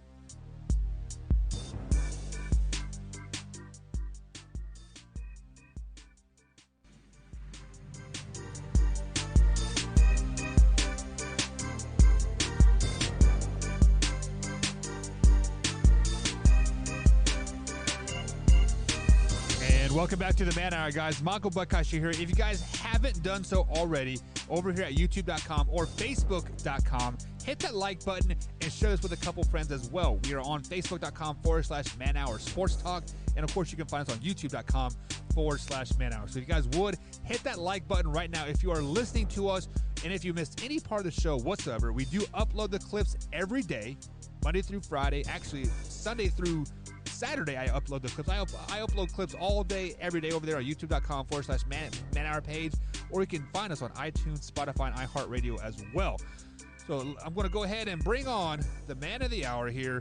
Wyatt Williams is with us tonight. He has some prior obligations the first half of the show. He is here for the second half of the show, and he brings us some exciting news, and possibly, Tori, we could be having a very, very exciting guest here just in a couple minutes. So if he jumps on, he jumps on. But if not, intrigue. We are not giving you guys any news or clues. Who it might be. So why if they don't make it tonight, most likely they will be here tomorrow night. Yeah, and so, it is a huge guest for you Big Ten people. We'll just leave it at that. So Big Ten people. So and Tori, the mystery deepens. Tori, we've had a pretty good show so far. We've dove into some Major League Baseball talk. We've hit on Deshaun Watson and Tiger Woods here, but Wyatt Williams wants to hash out some more Tiger Woods stuff. He wants to bring up some more Tiger Woods talk because he thinks he can persuade me that the black box doesn't matter. He thinks he can persuade me that Tiger Woods wasn't drunk. He thinks he can persuade me that Tiger Woods was not speeding. Wyatt? No, not at all. No, not at all. Wyatt, let's go ahead and rehash this Tiger Woods thing, since you are really, really excited about this. I can see it in your face. I can feel it through the screen that you want to talk Tiger Woods. 87 mile an hour. I'm not excited about the situation. I'm just. You are excited that Tiger Woods was going 87 miles an hour downhill in a 45 mile an hour speed limit posted zone and hit a tree head on going 75 mile an hour. What? I thought it was 30, wasn't it? It's a 30 mile an hour speed zone. Per the ESPN article that I saw, it said 45 mile an hour speed limit. So I'm going off the article. Still, he's doubling it. That's ridiculous. So what are your thoughts on it? Oh, crazy. That's wild. I mean, just I'm speechless, honestly, when I found out all this. I didn't think that there was any kind of foul play, maybe just some kind of an incident on a morning just driving, but now as we find out the police report, they say that he was going in the upper 80s on speed 87. and took a turn, exactly. And so he pinballed and hit 3 separate things. It's like a curb was one of them. There was some kind of a sign and then another object. I'm not sure what it was. And he hit all of them. And still, after hitting 3 things, hits a tree at 75 mile an hour. Did you guys see where they said that he showed 0 signs of braking and he only showed signs of accelerating? Well, I don't know how they test that, but like they looked at his tire tracks and there was 0 braking at all. He didn't brake once. He actually accelerated. Well, so fun fact is I work for a car manufacturing. I do software and like engineering for a said car manufacturer place here in Louisville, Kentucky, and those black boxes track everything. They track from when you buckle your seatbelt, if you're accelerating, if you're braking, if you're using your blinker, et cetera, et cetera, et cetera. So they probably pulled the black box information there, Wyatt, and they knew that he never took his foot off the gas, or that or just maybe he just passed out and the foot went down. I don't think he was intoxicated. I'm not saying he was, but sometimes you have like a heart attack or a stroke, or something that causes you to pass out. I don't know. I guarantee he was listening to Sammy Hagar and I Can't Drive 55. Jesus Christ. I actually had that song queued up, getting ready to play. But neither one of you are old enough to remember that song. I play that song at least twice a week. Really? I only listen to old songs, man. Like I was riding home from school today and listening to like Motley Crue, and I turned on some AC/DC. That's all I listen to, man. You say old, to me that's like Beatles, Rolling Stones, The Doors. Like that's old to me. I listen to the Beatles. I don't really listen to the Rolling Stones. That's not really for me. But like the Beatles are all right. I don't mind the Beatles. I'm not a big fan of the Stones though. I'm a couple of songs by the Stones. Like there are a couple of good songs, but I was never really like I've never been a die-hard guy for it. You know what I mean? Like I like the Beatles. I like the Beatles a lot. Motley Crue is really good. AC/DC is great. You got your Leonard Skinner is awesome. Drew says he remembers when that song came out. I Can't Drive 55. Way to age yourself there, Drew. Great song. I believe my dad was a teenager when that song came out. But speaking of driving, like I'm not Tiger Woods. That old for your dad. Yeah. So speaking of driving in Tiger Woods, I was in the studio today at school, and they had the television on for that, for the sheriff to do his briefing of everything that had happened, and I was just in awe. Like I just couldn't believe it. I don't think that he was intoxicated at all, because he was on his way to play golf with Justin Herbert and Drew Brees. So I don't think that there was any kind of I don't think that there was any foul play involved. I think that he was just, most likely, in my opinion, I think he was probably running late and just flying. I'm not. I don't drive like that, but I mean, I know that there are a lot of people out there who get late and then just fly down the road. Bottom of the screen. No, I just speed. I'm never late. I'm never late because I do speed. But the thing is I semi agree with Wyatt. So there was a situation where a high school kid was in his vehicle. They were trying to run to go get lunch, get back to school, and it was a main road in a town. He was doing about 85, I believe, is what they estimated, and he hit a car and ended up killing an elderly lady. And they estimated basically he hit the car at 75 miles an hour. Jeez. Could it have been careless driving like that? Absolutely, it could have. I just don't know. Are they going to charge him with anything? What are no ticket will be issued? They're saying no tickets will be issued. Is it kind of just like hey, I think he already got enough, like both of his legs are broken? Is that kind of what it is, like a pity situation? No, it is a celebrity status issue. Let's just be flat out honest. You and I would be standing in the courtroom in a wheel. Well, we wouldn't be standing. We'd be in a wheelchair, and they'd be like, "Oh, here's what we're throwing at you. Correct me if I'm wrong. This, That this, is this. so anything above 20 mile an hour below the speed limit. Correct me if I'm wrong, but that is a felony Reckless assault driving. with a deadly weapon, isn't it, or something like that? Oh, I don't know if it's a If deadly you hit weapon. I think somebody, yeah. I think it's just reckless driving. When I got because when I got pulled over, doing 93, I was 28 over, and I think they suspended my license for like 10 days. It was like a $450 fine. Oh, here's a Yikes. slap on the wrist, Tori. You can't drive for 10 days. Darn it. Well, they said the DMV will let you know when your 10-day suspension will happen, and I never got a letter. So I'm like, okay.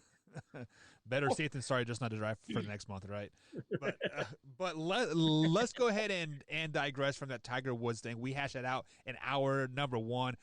Wyatt wanted to get his thoughts in it, and very, very good thoughts, Wyatt. Me and I always value your opinion on a lot of these things here.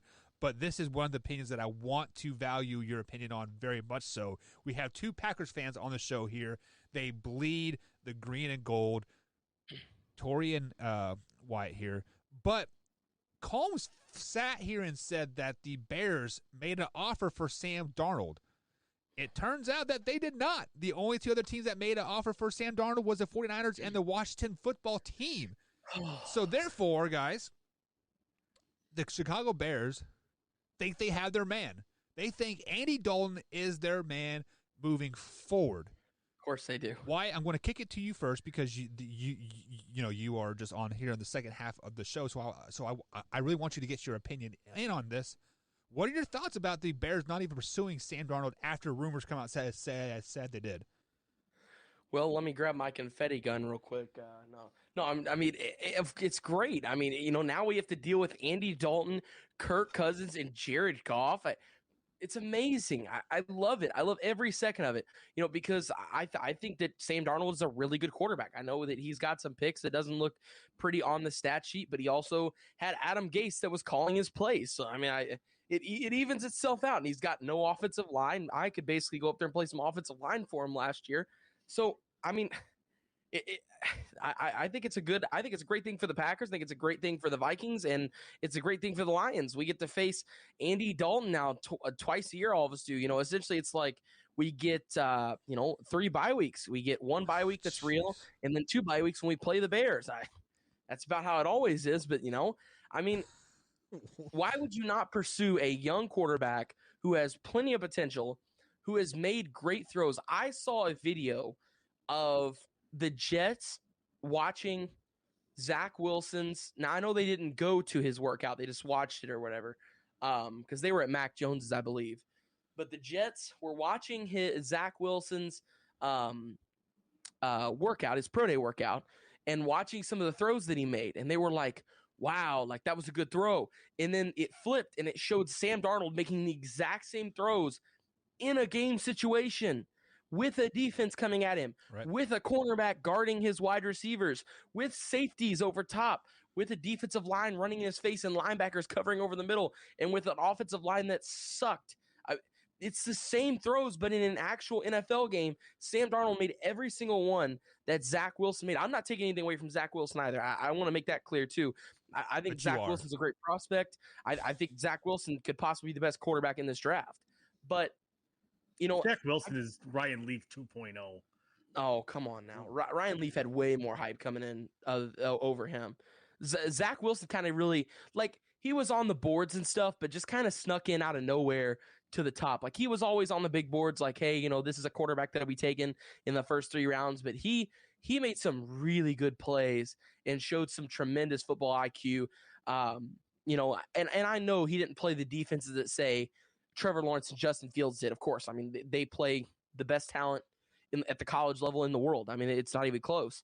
So I get that, but, if a quarterback makes a good throw, a quarterback makes a good throw. It doesn't matter what his defense is. If you could put it between 2 defenders, you could put it between 2 defenders. If you could put it over top of a defender at the perfect time and get it right in the back corner of the end zone, Zach can make those throws.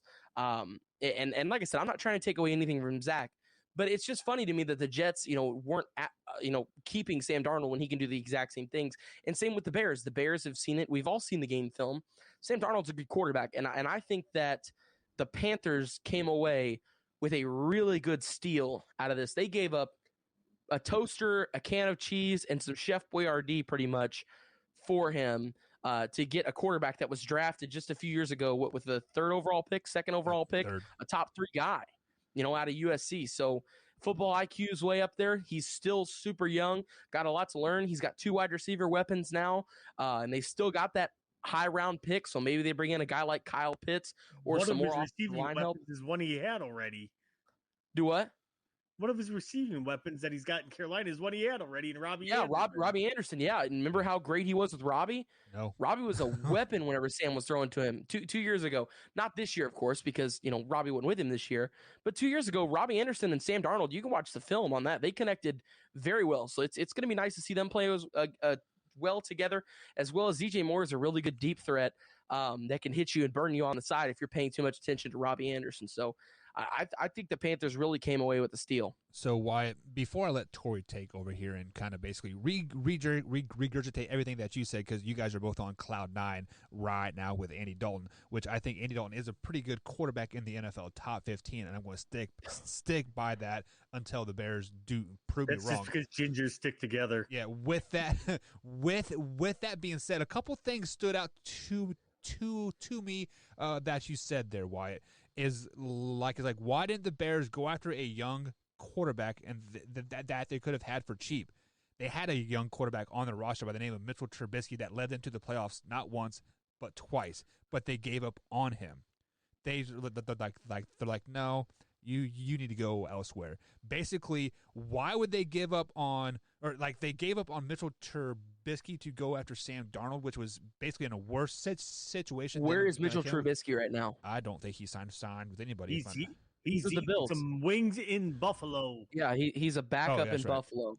He's not even a starting quarterback. Sam Darnold is 10 times the quarterback that Mitch Trubisky is. Okay, do you know who else was a starting quarterback this year that was a backup the previous year? Teddy Bridgewater. Who? He went to New Orleans, was a backup to Drew Brees, and then signed a pretty good deal to go to Carolina. It's a totally different situation. He was coming off of injury. Okay, but he was still a backup. He was still to chop his leg off. He was still a backup though. I mean, he was not a backup. He was incredible in Minnesota. I'm not saying that. Like I think he was probably a top 10 quarterback when he was healthy his first 4 or 5 years in the NFL. But what I'm saying was, yes, I know he came off that injury, but he was a backup to Drew Brees. Sometimes being a backup humbles you and makes you work harder to get to that next level. Teddy Bridgewater led a pretty bad Carolina team to 5 or 6 wins this last season, minus Christian McCaffrey, minus Luke Kuechly because he was retired. They had a couple receivers go down as well. He did good things there, so maybe this is what Mitchell Trubisky needs, to be a backup. Just take it, just soak it in, and then maybe he can go to Dallas and do well. I don't know. Tori, what are your thoughts about the Bears basically spreading these rumors that weren't true about going after Sam? I'm about to go Combs here. Frickin' Virginia McCaskey and Ryan Peace. He never do nothing right for the Chicago Bears. The Bears. Virginia. I'm coming for you, Virginia. No, so mean. Give me my deep dish pizza. So I don't blame them for not going after him.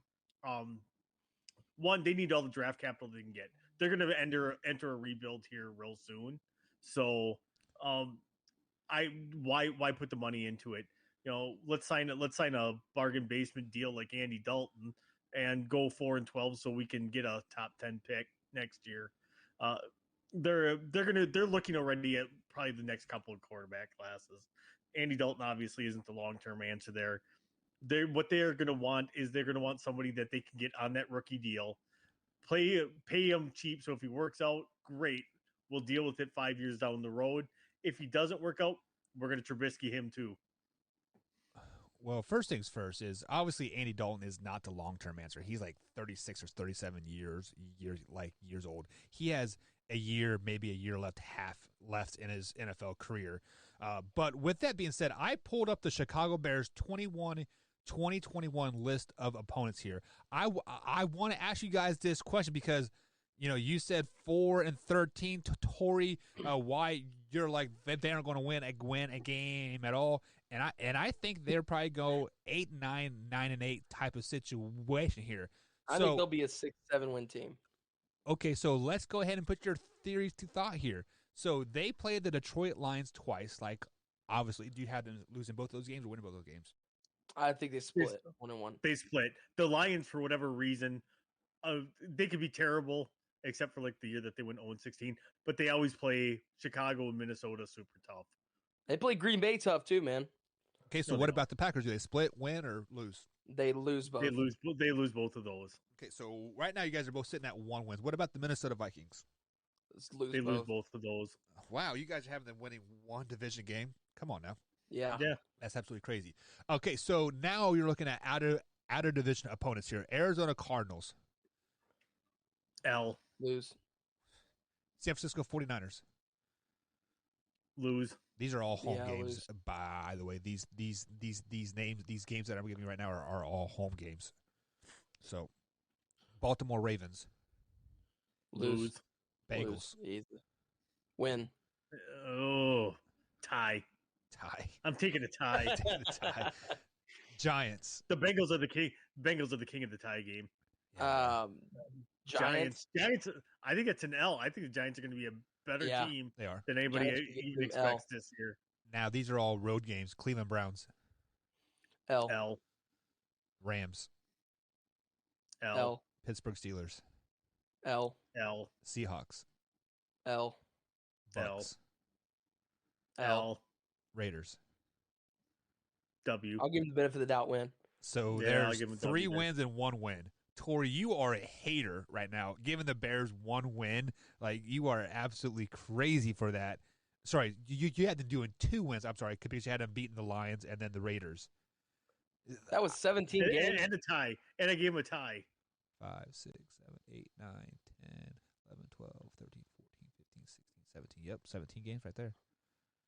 So why you had them going 3-14? Yeah, probably. So I have them. I mean, in honesty, they'll probably win 6 games. I'm sure they'll get away 2 or 3 dumb wins, but I have them sweeping the Lions, sweeping the Vikings, splitting with the Packers. Right there is 4 wins, or sorry, 5. You're on crack. 5. You are on Out of your straight mind. crack right Out of there. your mind. They are going to beat the 49ers at home. They're going to beat the Bengals at home. They're going to beat the Giants at home. They're going to go to Cleveland and win that game as well, and then they lose the rest of the games on the road because their road schedule is pretty brutal. Let's be honest. Right there's 9 wins. Your take on that was pretty brutal. Right. Did Kentucky become like the meth capital of the world? Because I'm pretty sure you're smoking it. Actually, meth capital of the world is in Scottsburg, Indiana, which is right up the road. It is. From me. It's true. Yeah.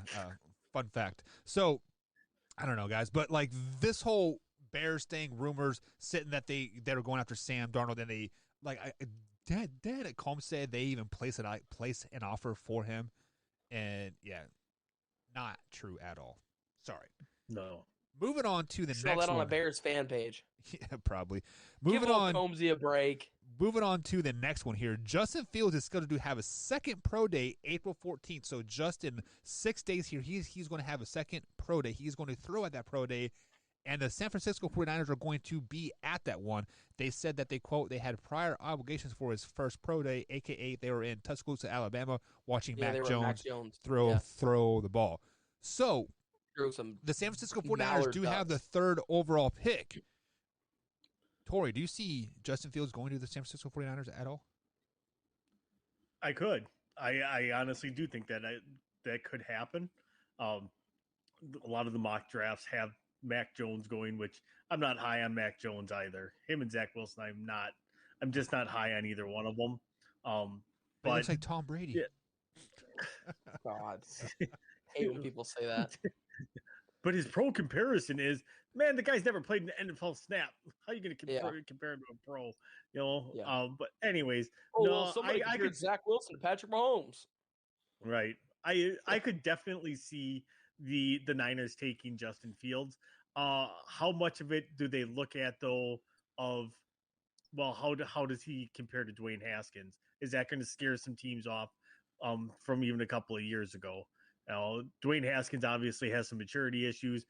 Their big question is going to be like, are those same questions going to pop up with Justin? I don't think you quite have the questions with Justin. No, I not at think all. hands down, he could definitely go with that third overall pick. And then, which we'll talk about probably here in a little bit, is that number 4 pick all of a sudden becomes a wild card pick.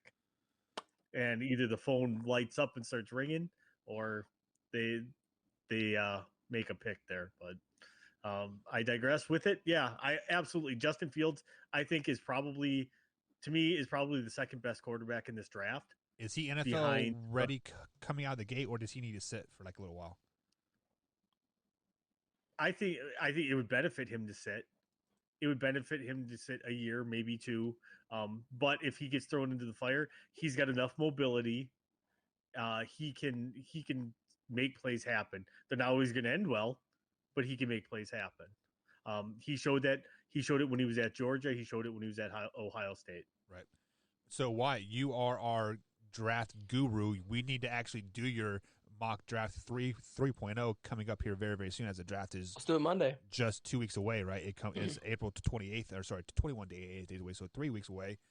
With that being said, does Justin Fields go third overall?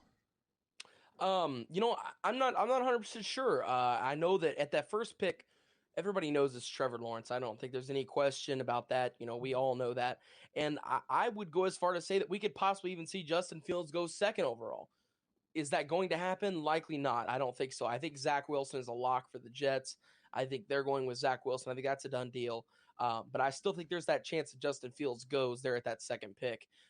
If he doesn't go there, that third pick is really, what's the word? It's really just, I guess, just weird. Like, you see Justin Fields is going for that second workout now, and the Niners are going to be at that one, but they weren't at the first one because they were watching Mac Jones. So what that tells me is their questions on Mac Jones weren't answered, and they're going to come watch Justin Fields. Because if their questions for Mac Jones were answered, they would have no reason to go watch Justin Fields play. It's fine. We'll take Mac Jones. We know he's going to be there. That is that. It's just that simple. So I think that we saw that, Justin Fields' pro day was incredible. It was one of the best quarterback workouts that I've seen in a long time. I mean, it was impressive. He stumbled and still ran a 4.44. He stumbled. He tripped and still ran that. That's incredible for a quarterback. And he's not a, mobile first quarterback. He can still sit back and be that pocket passer that you need him to be. He's got an incredible arm. I think that he showed a couple of cracks in his game. Against Indiana was primarily where I saw them, but I think any of those can be fixed once you get him in an NFL QB room. I think Justin Fields is a heck of a player. I think he's a heck of a talent. And like I said, I think that the third pick, it will all depend how Justin's workout goes before I make my final decision on who goes at 3. I know who's 1. I know who's 2. But that third pick, it's wide open right now because, like I said, if it was Mac Jones and they were set and ready, they wouldn't even give a second thought. There is no reason why they would need to go to watch Justin Fields play. They've got their answer. They've got their guy. They've got their QB there at the third pick. Mac Jones is the one that'll be there at that third pick. The question is, will Justin Fields be there at the third pick? He could go at that second pick to the Jets. Who knows?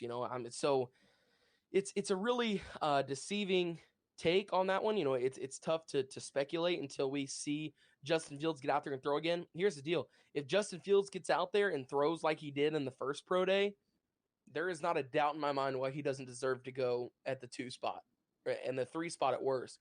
I think Zach Wilson's a heck of a talent. I think Zach Wilson, most likely in my book, will end up being the best quarterback out of this draft, or one of the top quarterbacks out of the draft, of course. Say that again. I think he'll be the best, or at least top 2. Put the name on it. Zach Wilson. Well, I think Zach Wilson's the top 2 quarterback in this draft. Okay. It will all depend on where he lands. I will tell you why he's a bust. He has nothing to fear. If he fails, he's still going to be rich because guess what? Daddy owns JetBlue. I think that he doesn't. I don't think he has the fire to be a good quarterback. That in the has NFL. been the biggest knock, is that he is, quote, a rich boy, and he doesn't have to work hard because he doesn't have to succeed. Absolutely. But There's still, no he's a- there's no fire and there's no passion there for him. If He's he fails, incredibly there's passionate for the literally game. but there's no repercussion if he's not, doesn't live up to it. Well, screw it. Well, I'm just that not going doesn't to mean work he's as not hard. passionate for the game still. I mean, just because his daddy makes millions of dollars doesn't mean that he's not passionate for the game. I mean, if that was the case, then any NFL quarterback shouldn't be, Patrick Mahomes shouldn't be passionate for the game anymore because he got $500 million. But you do see guys that do that get that contract and then completely lose that fire, and they write out that contract. Back in the day in the NBA, Tim Thomas played for the Bucks. The guy never played good unless it was a contract year. And all of a sudden, it's a contract year. Dude's putting up 20 points a game. He signed a free agent deal with the Phoenix Suns, did terrible. Contract year, he's putting up 20 plus. Like, he turned it on when he wanted to. And that's my fear with him, is that he just turns it on whenever he feels like. And if he doesn't have to, he's not going to. And I will say that would be a legitimate fear if you're looking at him. So why? Just to add to your point there, before I let you speak, there is a difference between earning your money and then having somebody else's money. So like when you earn your cash, you have that sense of pride that, hey, this is mine. But like when your parents are rich and they own a JetBlue, you kind of feel a sense of like, this is half mine, even though it's not. Does that make sense? Yeah. Okay. Yeah. No, so I could see where somebody would think that, but at the end of the day, you can see the passion in his game. You can watch the film and see how good this kid is. I mean, his awareness is off the charts. He steps up in the pocket better than any quarterback in this draft. I mean, it's uncanny. He knows when that pocket is closing. He knows when to go. He can throw off balance incredibly accurately, like, our guy, Aaron Rodgers. I don't mean to bring up the Packers, so drink, everybody. But he throws off balance, and it's awesome to see. He does a great job of it. His football IQ is ridiculous. He makes smart plays. I mean, you can watch any of his games and see, he knows when to throw the football and how, exactly where to put it away from a defender and all that stuff. This is the type of stuff that a NFL quarterback needs to know. You see him jogging the sideline and darting something like sidearm right to the wide receiver down the sideline. I mean, the guy's arm is awesome as well. I don't like the quarterback comparisons, but a lot of people are comparing him to Patrick Mahomes, and I do in a way see the comparison. Now, I don't want to just say the greatness is going to be there and all that stuff, because that's unfair to throw somebody in that situation. So why? Hang on, pause. Style. Did you see Patrick Mahomes in college? Yes, I watched. Wasn't very good. One of the, he was not good in college. He was great. He was not. He played on a high profile offense. He had a losing record in college too. Him and Baker Mayfield had a game where they both combined for like 1,100 yards. Okay, congratulations. You threw for a lot, but you still had a losing record in college. How many bowl games did Patrick Mahomes win in college? I'm not sure, but 0. he also didn't have the. Well, okay, put him on Oklahoma's team, and I guarantee he'd have won a natty. Okay, there's a reason why he didn't. We're playing that what if game though, that you can't play. We got to deal with what the facts are of the situation. And he did. He still was a good quarterback. He went 10th overall in the draft. There was clearly something there. I'm not saying he is bad by any means, but if you want to compare college film to XYZ, Patrick Mahomes' college film really wasn't that great, to be honest. And let's be honest, you are a draft guy, Wyatt. We are always prisoner of the moment. We feel like we have to draft QBs high. So when you think you need a quarterback, you want to jump up to that 10th overall pick and draft a guy, i.e. the Bears drafted Mitchell Trubisky. They had their guy, and he's like, oh, they're not going to fall, so they jumped up to get a quarterback. I mean, that's just the way it is. You know who else made all the throws? Jamarcus Russell. How long he last in the league? Oh my God! Who else made all the throws? Tim Couch. How long did he last in the league? How about Vince Young? Ryan Leaf, Vince Young. Well, throw out Ryan Leaf. Throw out the biggest 3 busts in draft history, pretty much. We at just the gave you quarterback 5. position. We just gave you 5. He said Tim Couch, Ryan Leaf, and Jamarcus Russell. Vince Young. Okay, that's 4. How about this? Tim Tebow. Yeah. Tim Tebow wasn't out there with his arms didn't impress everybody. It was his athletic ability and his able to move the ball. Is he in the NFL still? He could run. Did he last more than 5 years in the NFL? No, but Okay. Tim Tebow's a totally different situation from Zach. It's not even similar. You're right. You want to know who also made all the throws in college? Who? Michael Bishop, 1999 Heisman runner-up for the Kansas State Wildcats. Where is he? Okay, here we go. I'll play this same game. Let's see who all made these throws in college. Okay, let's see here. We got Aaron Rodgers made these throws in college. Like Okay. Cal. So where did Aaron Rodgers start out? Huh? Where did Aaron Rodgers start out? It wasn't at Cal. No, it was a community college out there in Chico. But also, where was he drafted? Because to like me, a draft bust is somebody that was drafted in like the top 10.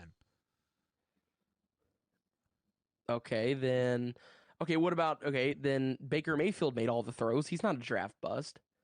He's been decent. He's been good. Not yet. Right. What do you mean not yet? He's turned the Browns around. They made the playoffs this year. Okay, first of all, he did not single-handedly turn the Browns around. The Browns' 15 number 1 overall draft picks over the last 8 years turned the Browns around. Let's be honest there. Well, I mean, we could pick it inside the top 5 every year. Right. Fair point on that one. I will give you that. But I'm telling you guys right now, Zach Wilson is a great quarterback. He is going to be something special in the league. Soundbite, I promise. 4-7, 9:46 p.m. Put it on there. I promise. He's a top 2 quarterback right now in the draft. And the reason why I say top 2 to be terrible. I promise he won't. What quarterbacks do you think are better than him in this draft? Trey Lance. I think honestly Trey Lance and Trevor Lawrence will come out of this draft probably as the 2 best quarterbacks. And Tori, and I think you are overlooking the obvious choice here. A guy that is going to fall deep late into the first round, fall into the New England Patriots' hands. Kyle Trask from Florida. Trask, like dog trash at his pro day. I don't care. I don't care how you throw a ball versus nobody. I don't care. Like I do. If you suck at throwing a ball to a wide receiver and there's not even a defender there, you suck. Fun fact here, Wyatt. I was the worst college football player on the practice field ever. I did not give 100% effort. I could care less if I popped you in your mouth or not. I gave 0 effort on the practice field. Lights turned on. Eye black went under my eyes. My visor was my visor was on. I turned into Buck Nasty. Nobody was coming over the middle. I was popping you in your mouth. I didn't care if you saw your mama the next day. Like I was out there to kill you. Practice? Hey man, you are my friend. I don't care. What are you talking about? Yeah, we're talking about practice. We are talking about pro days. We are talking about you making me throw 50 scripted plays that I could care less about because I know I'm going to the Patriots anyways in the late first round. Who cares? I can't move up. Yeah. Kyle Trask, I don't think will go in the late first round. You know a quarterback, seriously, okay? A quarterback that's slipping everybody's eyes that will be, I think will be really good, and I think is possibly the Dak Prescott of this draft. Kellen Mond of Texas A&M. Yeah, I can definitely see that. Yeah, Kellen Mond has an arm, dude. Football IQ is there. He is really good out of the play action. All the throws? Do what? Does he make all the throws? He does make all the throws. So the throws are there. He's a good locker room presence. All of his teammates praise him for how great of a leader he is. So the leadership capabilities are there. He's really good out of the play action. Can run it really good out of the shotgun as well. So Texas A&M. Okay. Texas A&M. So College Station, Texas. You know what else is around College Station, Texas? What's around College Station? The Texas? movie Varsity Blues. That quarterback there was praised in the locker room very, very highly because he. Oh my God! I'm just playing, but I do like that kid from Texas A&M. He is pretty good. I do. Yeah. He could sneak into the first round. If he not, really could. He's going to be a he'll be a early second round pick that I think a team may trade up in the second round for if he falls. Like a Drew Lock, honestly, kind of like that player that fell down a little bit. Now, I'm not comparing him to Drew Lock. I was thinking it was the Broncos that were going to trade up for him. Well, they did it for Drew. Right. But yeah, no, and a lot of NFL scouts watched his pro day and were very impressed with what they saw from Kellen Mond, because I mean the kid's got an arm. He really does. We could pull up. I mean, we don't have it right now on cue, but next time that we talk about it, when we do the mock draft, I'll have us pull it up and show some of the highlights and stuff. This kid has a really good arm. If you are looking at quarterbacks for next year, look no further than that Texas quarterback, Sam Ehlinger, I think his name. He's in the draft this year. Yeah, I meant as far as like a third and fourth round pick, that's going to be a Dak Prescott S type quarterback. I think Sam Ehlinger makes a team better instantly when he gets on that team. I think Sam Ehlinger turns out like Will Grier. Y'all remember Will Grier out of West Virginia? West Virginia. Like good college quarterback, had some hype about him, goes to an NFL team. Everybody's like, oh, he could possibly work his way up the depth chart. And I've never heard Will Grier's name since. He disappeared. He was with Carolina. Yeah. And Carolina I don't know if he's still with them or not. He'll be like, when Kyle Allen beat him out on the depth chart, that's probably a pretty good indicator. Yeah. All right, guys. So let's go ahead and skip our last break and get into some shop talk here. I pinned some comments here, and let's go ahead and bring them up here on the screen. We got about 5 minutes left in the show here. So Drew says Mac Jones' stats can be considered deceiving due to his talent and weapons around him that he had. I do agree. I agree with that. Like, stats always lie. Like, you always have to test your eyes. Like at the end of the day. You want to talk about a Jamarcus Russell? I think Mac Jones is the Jamarcus Russell of this group. Oh, the dude had like 3 DUIs in high school, man. Did he? Yes, he makes terrible decisions. Yeah, that's I'm not high on Mac Jones. Never have been high on Mac Jones. Again, the yak for like Devontae Smith and Jalen Waddle has inflated his stats incredibly. Well, I mean, think about the weapons he's thrown to arguably the 2 best receivers in this draft class. I mean, of course, Jamar Chase is awesome. Yeah, he's thrown to a Heisman winner, and like I said, 2 guys you could literally, are if not the 2 best, top 3 for sure in Waddle and Devonta Smith, 2 incredible weapons. He's had a great offensive line. He's got Nick Saban at the helm, so a good defense backing him up. I mean, he is set. Yeah. Why Stacey got jokes? We will get to that comment. Relax. We're coming to you, Stacy. So Drew says, this is talking about the BYU quarterback here. He's exactly. He yes, says, Drew. Don't you think he might want to get out from his daddy's wings and earn it himself? The kid's got the passion. Yes. Sometimes there's a difference between passion and fire, though. Yeah. Look right here. This is a good one too. This is kind of a follow up. Daddy might have gotten him the opportunity, but it takes him doing the job to get the job done. Right. He has got the passion. He's going to get the job done. So why you and me Daddy's money didn't get him to BYU. You and me are in the same area, right? I mean, we are around a bunch of well-off kids in our in our life. I see it firsthand. Yes, their parents' money get them these opportunities to go to a Division I college. Do you want to name a kid? And no, I don't. But their parents' money gets them an opportunity to go to all these camps and be the top ranked such and such at like a position. But he sucks. He flat out sucks. But it is what it is. So I don't know. But you are right. I know exactly who you're talking to. I know exactly who you're talking about. We can talk about that. It was Lori Loughlin, wasn't it? Yeah, it was. It was Blake Zender, wasn't it? Blake Zender should be. So this is between all of us here on the Man Hour. Blake Zender is probably the best hearted athlete kid in this area, and he should definitely be playing at the college level somewhere, somehow, some way. But people did not help him out, and I did not have the opportunity to help him out like I wanted to. So when you say people, who are you talking about? I'm not gonna name drop, but you know exactly who I'm talking about here. So before we head out here, guys, and man, I am so never getting a coaching job here in Indiana again. Like am I again? So Stacy says, We need Pappy to say coffee and water. Have you all listen to his accent. So we're going to go ahead and turn down the music. Mr. Waffles himself. Oh, God. Say coffee. You said waffles, not Poppy. I meant Mr. Waffles is you because you're. I'm going to say it's so seductive just for you. Okay. Coffee. Okay. Water. All right. Now say it in your real voice. Coffee. We don't care how it sounds there, Tori. This is the man hour. We don't care about coffee or water. It's all about Monster Energy drinks and Wyatt Heat coffee, right? We don't care about hot coffee. We want Wyatt Heat coffee. Wyatt, send us Kids out. Heat, baby. Kids Heat. Man Wyatt. Hour Nation. Rise up. Yes, sir. Have a great night, guys.